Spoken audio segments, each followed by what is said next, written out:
આજે પણ દેશમાં જો કોઈનું સૌથી મોટું શોષણ થતું હોય તો એ આપણા આદિવાસી સમાજનું થાય છે. દેશ આઝાદ થઈ ગયો પણ આજે પણ આદિવાસી સમાજ ગુલામીનું મહેસૂસ કરી રહ્યો છે. આજે પણ મનુવાદી શાસન ચાલે છે, સામંતશાહી શાસન ચાલે છે. આજે પણ આદિવાસી સમાજ પોતાની પ્રકૃતિ, પોતાની સંસ્કૃતિ, પોતાના સમાજ સાથે છીનબીન થઈ ગયો છે.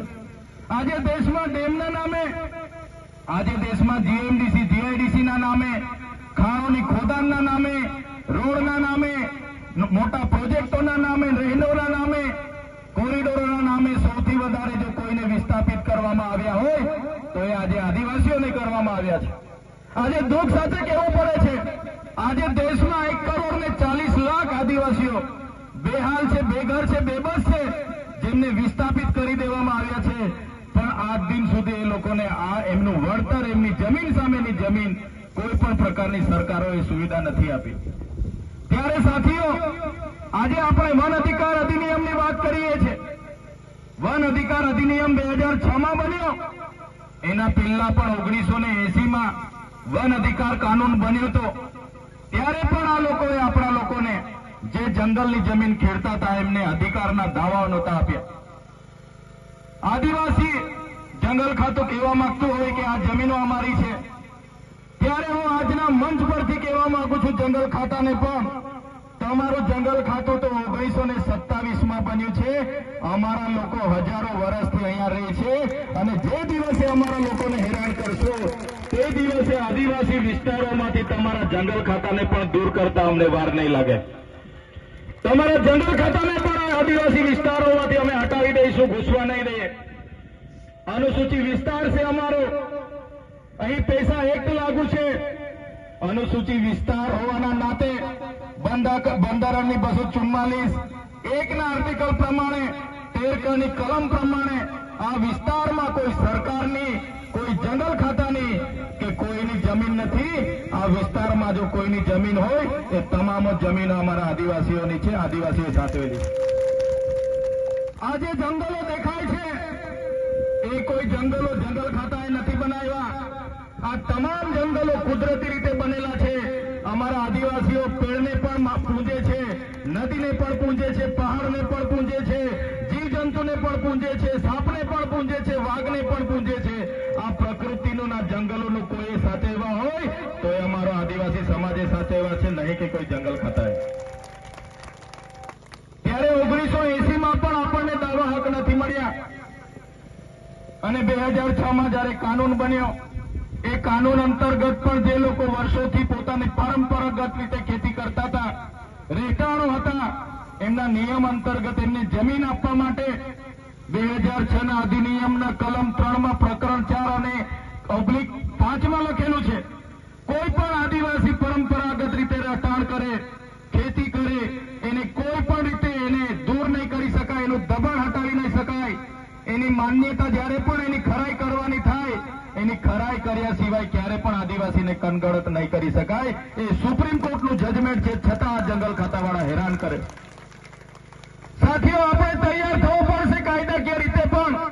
અહીંયા ઘણા એડવોકેટ મિત્રો પણ હશે. જો સુપ્રીમ કોર્ટ આવું કહેતી હોય અને આ ફોરેસ્ટ વાળા એમની મનમાની કરતા હોય તો કોર્ટ ઓફ કન્ડેમ કરવા માટે પણ આપણે તૈયાર રહેવું પડશે. એ લોકોને કોર્ટમાં લઈ જવા માટે પણ તૈયાર રહેવું પડશે. આ વિસ્તારમાં 1968માં જયારે ઉકાઈ બાંધની બાંધવામાં આવ્યો, ઉકાઈ ડેમ બાંધવામાં આવ્યો, ત્યારે આ જ ગામોને વિસ્થાપિત કરીને આ વિસ્તારોમાં મૂકવામાં આવ્યા છે. આજ દિન સુધી જમીન સામેની જમીન નથી મળી.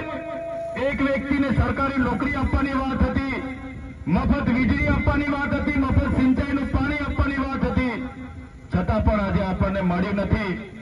ત્યારે આ દુઃખની વાત છે. ઉકાઈ ડેમ હોય, કાકરાપાળ હોય, નર્મદા ડેમ હોય કે કડાણા ડેમ હોય કે કરજણ ડેમ હોય, જે પણ મોટા મોટા પ્રોજેક્ટો આવે છે એમાં આદિવાસીઓ પોતાનું ખૂબ મોટું યોગદાન આપ્યું છે. છતાં આજે દેશમાં 80% આદિવાસી ગરીબી રેખાની નીચે જીવે છે. કહેવાય છે કે ખનિજ સંપદા પૂરા દેશમાં 85% આદિવાસી વિસ્તારોમાં છે. આદિવાસી વિસ્તારોમાં આટલું મોટા પ્રમાણમાં ખનિજો હોવા છતાં આ પરિસ્થિતિ આપણી પેદા થઈ છે. પણ આપણા નીતિ ઘડનારા લોકોનો ન હોવાના કારણે મહત્વની ભૂમિકામાં આપણા લોકો ન હોવાના કારણે આજે આ પરિસ્થિતિ આપણી છે. ત્યારે અમે અગાઉ પણ કીધું છે ને આજે પણ કહીએ છીએ, જ્યાં સુધી આદિવાસીઓને પોતાનું સ્વતંત્ર શાસન નહીં મળે, સ્વાયત્ત રાજ નહીં મળે, ત્યાં સુધી આપણે આવી જ રીતના લડવું પડશે, સંઘર્ષ કરવું પડશે, ચાલવાનું છે.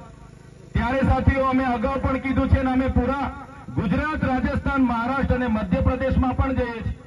આજે 50% લોકોને અમે ભીલ પ્રદેશના બેનર હેઠળ રાજસ્થાન, મધ્યપ્રદેશ અને મહારાષ્ટ્રના તમામ સાથી આગેવાનો સાથે મળીને બધાની મહેનતથી છોટુભાઈ વસાવા સાહેબ હોય, મહેશભાઈ હોય, રાજકુમાર રોથ હોય, ભવરલાલ પરમાર હોય, કાંતિભાઈ આદિવાસી હોય કે કમલેશભાઈ ડોડિયા મધ્યપ્રદેશથી હોય, બધાના સહકારથી અમે જાગૃતિનું બેડું ઉપાડેલું છે. આવનારા દિવસોમાં દેશનું 29મું રાજ્ય ભીલ પ્રદેશ આપણે બનાવવા માટે આગળ આવવું પડશે. આજે 50% લોકો જાગી ગયા છે. પોતાની પાર્ટી, પોતાનું સંગઠન, પોતાનું ધર્મ સંપ્રદાય ઘરે મૂકીને ભીલ પ્રદેશની માંગ સાથે સહમત બન્યા છે. ત્યારે આવનારા દિવસોમાં પણ આ ભીલ પ્રદેશની લડતને આગળ જવાવા માટે, આગળ ધપાવવા માટે આગળ આવવું પડશે. ત્યારે જ આપણો ઉદ્ધાર થશે એવું અમે સ્પષ્ટ માનીએ છીએ. આજે નર્મદા ડેમના પાણીની વાત કરીએ, ઉકાઈ ડેમના પાણીની વાત કરીએ, મોટી મોટી જીઆઈડીસીઓ અને કારખાનાઓને આપવામાં આવે છે. નર્મદા ડેમનું પાણી કચ્છ સુધી લઈ જવામાં આવે છે. 500 કિલોમીટર પાણી લઈ જવામાં આવે છે. અમે કહીએ છીએ તમે 1000 કિલોમીટર લઈ જાઓ, અમને કોઈ વાંધો નથી.